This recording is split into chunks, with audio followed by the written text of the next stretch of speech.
there are some lines in some of your poems that are just plain old laugh lines, and then there are some lines that you yourself find funny, and therefore others find funny. If I suggest a poem, I'll suggest a poem, and then you tell me whether you think it's a funny poem, and maybe we can talk about some of the moments in your readings when everybody laughs. I'll just list them, and then I'll give you the microphone. The Popeye sestina is very funny. One time you introduced it. You just said, "Now I'm going to read a sestina that includes the characters from Popeye," and everybody laughed and applauded. And you said, "Oh, I guess you like Popeye." Really, what they like is that sestina. Daffy Duck in Hollywood apparently is funny.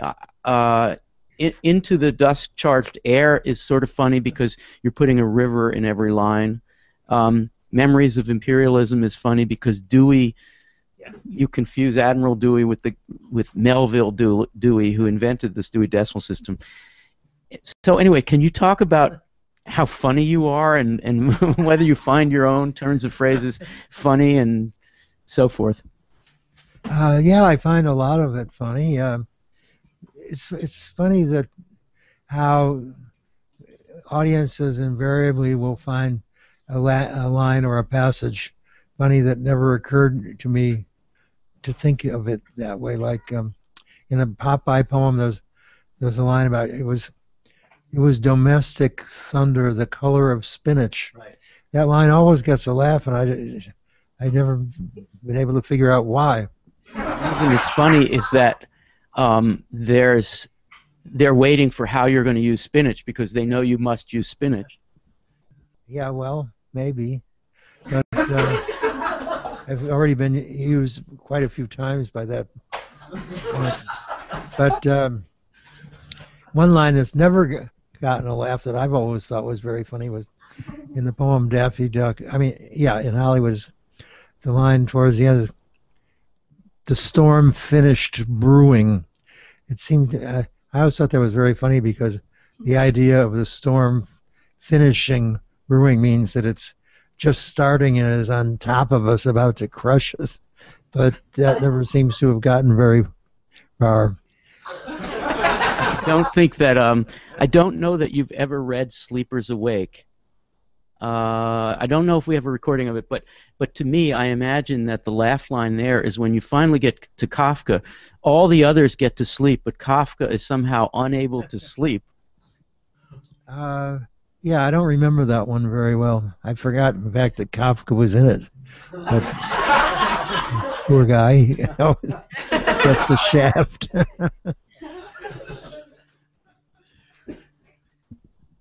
John, there are some poems over the years which make me think the following, and you may or may not agree with this or even like my saying this, but I'm thinking of October at the Window.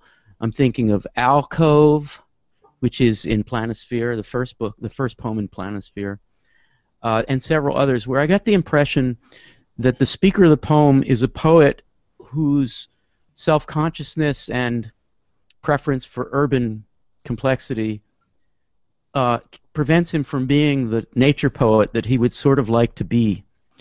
October at the Window begins with a line that says, "Oh, I really don't want to go back to the city." And then the rest of it is, I almost want to say almost Keatsian. There's a certain ode to autumn quality to October at the Window. It's almost as if you're saying, if I had been born in a different time, if I had been John Clare, or Beddoes, I might be a nature poet. That would be okay with me. Alcove begins with meditation on the coming of spring and how it's, in almost a Wallace Stevens sort of way, you're convincing yourself that it's not to be anthropomorphized. It simply is the coming of spring, and there's no metaphor for it. It just is, and that strikes me as Clare-esque and nature poet-esque. So, John Ashbery, the nature poet, do you ever sort of think maybe you should have done that? Become a nature poet, you mean? Or maybe there's longing. Sometimes, why can't I be a nature poet? You don't really want to go back to the city. October in the Window is a beautiful nature poem. Well, I've always had very conflicted feelings about nature and the country since I grew up in the country and really didn't enjoy myself very much. I when I was small, up to about the age of 7, I mostly lived with my grandparents in the city in Rochester, where there was a school with a kindergarten, which we didn't have in our little burg, and I had a lot of little friends, and we used to play and walk along the sidewalk and ride tricycles. And then I was abruptly snatched back to the country to go to school, and there was nobody to play with. My parents had to come and get me after school, and it was difficult to arrange play dates. In fact, there wasn't even such a concept at that time. And it was also very difficult to go to the movies, which were my one great consolation at that time.